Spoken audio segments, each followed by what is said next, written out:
ராம்பாபு அந்த தகப்பனிடத்தில் இப்படியா சொன்னாராம், இந்த சொத்தை வச்சு நான் இயேசுவை வாங்க முடியாது, ஆனா இயேசுவை வச்சு இதெல்லாம் நான் வாங்கிக்கலாம், அதனால எனக்கு இது வேண்டாம், எனக்கு இயேசு தான் வேண்டும் என்று சொன்னாராம். ஹல்லேலூயா, பிரைஸ் தி லார்ட். அவர் துரத்தப்பட்டார் வீட்டில இருந்து. அவங்க வீட்டுல பெட்ரூம்ல காரே நிறுத்தலாம், ஆனா ராம்பாபுடைய பெட்ரூம்ல ட்ரெயினே நிறுத்தலாம், பிளாட்ஃபார்ம்ல தான் படுத்துக்கலாம் ரொம்ப நாளா. ஆனா ஆண்டவர் இன்றைக்கு கனப்படுத்தி உலகமெங்கும் பயன்படுத்துகிறார். ஹல்லேலூயா. Give Jesus to your children. Give Jesus. இயேசுவை கொடுங்க. அந்த பிள்ளைங்க என்ன நினைப்பாங்கலாம் இல்ல, அழுகதான் செய்யும், அதட்டுங்க, உட்கார வைங்க, ஆண்டவரை கொடுங்க, இயேசுவை கொடுங்க. ஹல்லேலூயா, praise the Lord. ஆமென். செலோப்பியாத் அநேக வாக்குத்தத்தங்கள் இருந்தது, ஆனால் வனாந்திரத்திலே அவன் மடிந்து போனான். அவன் வாக்கு பண்ணப்பட்ட ஒன்றையும் காணவில்லை. காரணம், அவன் கோராகின் பாவத்தை செய்யவில்லை, ஆனால் கூடாரத்திலே பாவம் செய்தபடினாலே அவன் வாக்கு பண்ணப்பட்டதை அடையாமல் மரித்து போனான். அந்த 5 பிள்ளைகளுடைய நாமங்கள் எழுதப்பட்டிருக்கிறது. அந்த 5 பிள்ளைகளும் சேர்ந்து தேவ சமூகத்துக்கு வந்தார்கள். அவர்கள் வாக்கு பண்ணியிருந்த அந்த வாக்கு தத்தத்தை கேட்டாங்க. எங்களுக்கு தேவன் கட்டளையிட்டதை நாங்கள் பெற்றாக வேண்டும், இன்றைக்கு அதை நாங்கள் பெறாமல் இங்கிருந்து போவதில்லை என்றார்கள். அவர்கள் 10 பங்கு பெற்றாங்க. அப்படின்னா என்ன அர்த்தம்?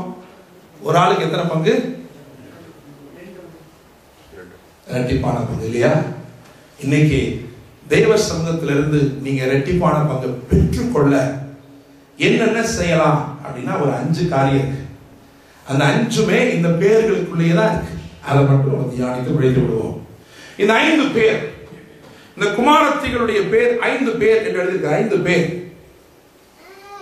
முதலாவது பேர் மக்லால் என்று எழுதியிருக்கிறது.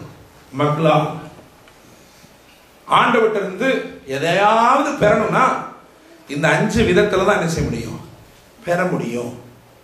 only 5 ways, 5 விதம் தான் இருக்கு ஆண்டவரிடமிருந்து பெறதுக்கு. அந்த 5 விதத்தையும் இந்த பேர்களுக்குள்ள தேவன் வச்சிருக்கிறார். அதனாலதான் இந்த பேர்கள்லாம் எழுதப்பட்டிருக்கு. இல்லைன்னா ஆவியானவர் இதெல்லாம் எழுதி வைக்க வேண்டிய அவசியம் இல்லை. சும்மா செலோப்பியாத்துக்கு 5 குமார்த்திகள் இருந்தார்கள் அப்படின்னாலே போதும்ல, நமக்கு என்ன சொந்தக்காரங்களோ அவங்க, உங்க பேரை தெரிஞ்சு நம்ம என்ன செய்ய போறோம் இல்ல. ஆனா அந்த பேர்ல இப்படிப்பட்ட ஞானம் உள்ள அர்த்தம் இருக்கிறபடினாலே அது எழுதப்பட்டிருக்கிறது. ஹல்லேலூயா. அப்ப முதலாவது மக்லால் என்று எழுதியிருக்கிறது. மக்லால், மக்லால் இல்லைன்னா வாங்க முடியாது. இந்த 5 சேர்ந்து வருது. இந்த 5 சேர்ந்து வந்தாதான் ரெட்டிப்பான பங்கு என்ன செய்ய முடியும், வாங்க முடியும். அப்ப மக்லால், மக்லால் என்ன அர்த்தம் அப்படின்னாக்க நோய் கொண்டவள் அப்படின்னு அர்த்தம்.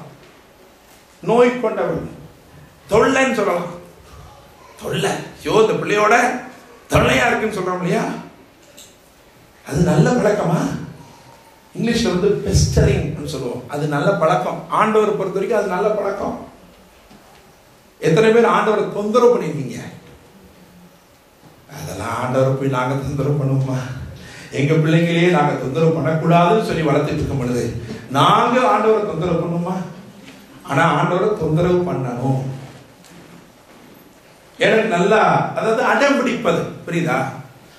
என் தங்கச்சி எனக்கு நல்லா தெரியும். சின்ன வயசுல நான் எங்க அக்கா எல்லாருக்கும், நாங்களாம் வந்து சத்தியம் அறியாத பாவிகள். எங்களுக்கு ஒன்றும் வாங்க தெரியாது. அப்பா எல்லாரும் பம்பரம் வச்சிருக்கான்ப்பா, எங்களுக்கும் பம்பரம் கொடுங்கப்பா, அவ்வளவுதான். அதோட நாங்கள் போயிடுவோம். ஆனா எங்க தங்கச்சி 2வது நாளே பம்பரத்தோட வருவா. எப்படி அவ வாங்கினா?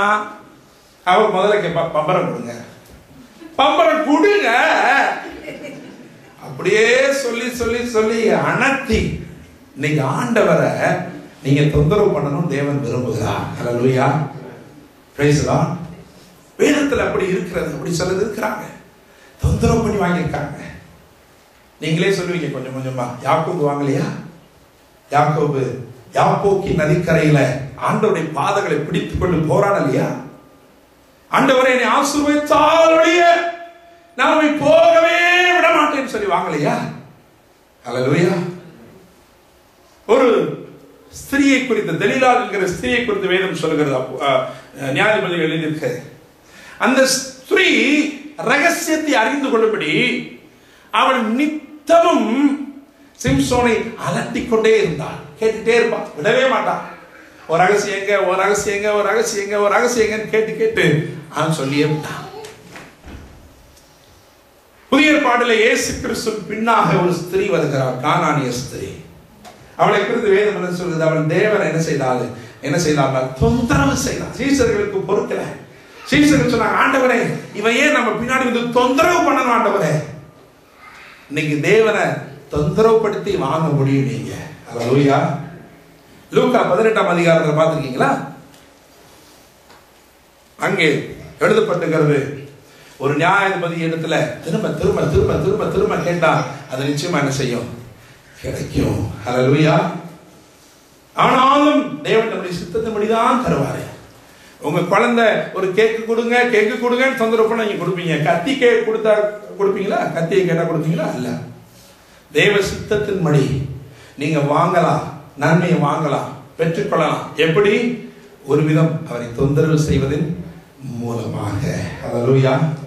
இன்றைக்கும் இந்த இடத்துல ஒருவேளை ஒரு சிலர் தொந்தரவு செய்து வாங்குகிறீர்கள் என்றால் அது ஆண்டவருக்கு பிடிச்சிருக்கு. அல்லேலூயா. Praise the Lord. இரண்டாவது பொண்ணு பேர் என்னது? நோவாள். நோவாள்னா என்ன அர்த்தம்னாக்க தேற்றுபவள். தேற்றுபவள். தேற்றுபவள்னா இவளுக்கு நிறைய பிரச்சனை இருக்கும், நிறைய பிரச்சனை இருக்கும் இவளுக்கு. ஆனா அதை பொருட்படுத்தாம மற்றவங்களை என்ன செய்வா? தேற்றுவா. அல்லேலூயா. மற்றவங்களுடைய காயத்தை ஆற்றுவா. அது ஆண்டவருக்கு பிடிச்சிருக்கிறதுனால அவர் இரட்டிப்பான ஆசீர்வாதத்தை கொடுப்பாரு. அல்லேலூயா. பழைய ஏற்பாட்டுல ஒரு நல்ல உதாரணத்தை யாரு? கரெக்ட் நீங்க சொல்றது யோபு. யோபு அப்படித்தானே? அவனுக்கு நிறைய பிரச்சனை இருந்தது, அவனுக்கு சிறையிருப்பு இருந்தது. ஆனா அவன் தன்னுடைய சிநேகிதர்களுக்காக வேண்டுதல் செய்தான். தேவன் அவன் சிறையிருப்பை மாற்றினார். அல்லேலூயா.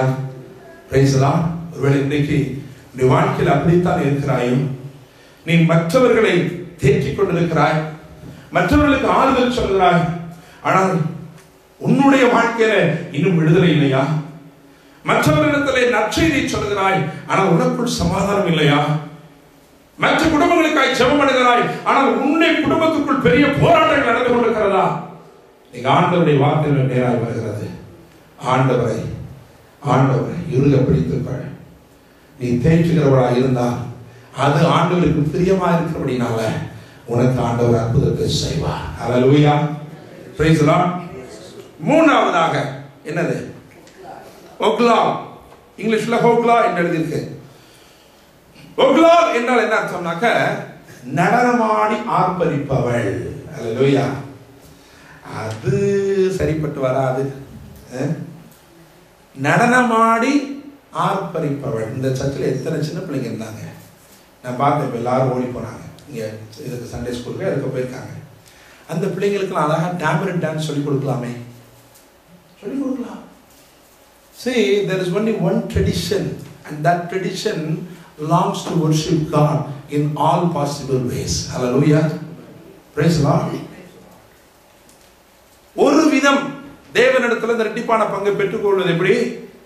நடனமாடி ஆர்ப்பரிக்கிறதன் மூலமா. அல்லேலூயா. இப்படித்தான் ஆராதனை செய்ய வேண்டும் அப்படின்னு யாரும் நமக்கு சொல்லல. ஆராதனை என்பது என்னது? It is a spontaneous thing. It should come from your heart. If not, it is not for God. அல்லேலூயா. காணிக்கை கொடுக்கறத வச்சுக்கோமே, சின்ன உதாரணம். நம்ம யாருக்காக காணிக்கை கொடுக்கிறோம்? கர்த்தருக்காக. நீ கர்த்தருக்காக இல்ல அப்படின்ட்டு $1000 எடுத்து கொடுத்தாலும் அது தேவனுக்கு போகாது. அல்லேலூயா. Whatever it is, do it for the Lord. ஆண்டவருக்காக நடனமாடி ஆராதிக்கணும், ஆர்ப்பரிக்கணும். தாவீது ஒரு ராஜா, ஆனா அவன் எப்படி ஆண்டவரை துதித்தான்? நடனமாடி துதித்தான். ஹல்லேலூயா. நடனமாடி துதித்தான், ஆர்ப்பரித்தான், ரிஜாய்ஸ் பண்ணான். பழைய ஏற்பாட்டில் இன்னொருக்கு ஆண்டவர் எரிகோ விழ வேண்டும் என்று வந்தபோது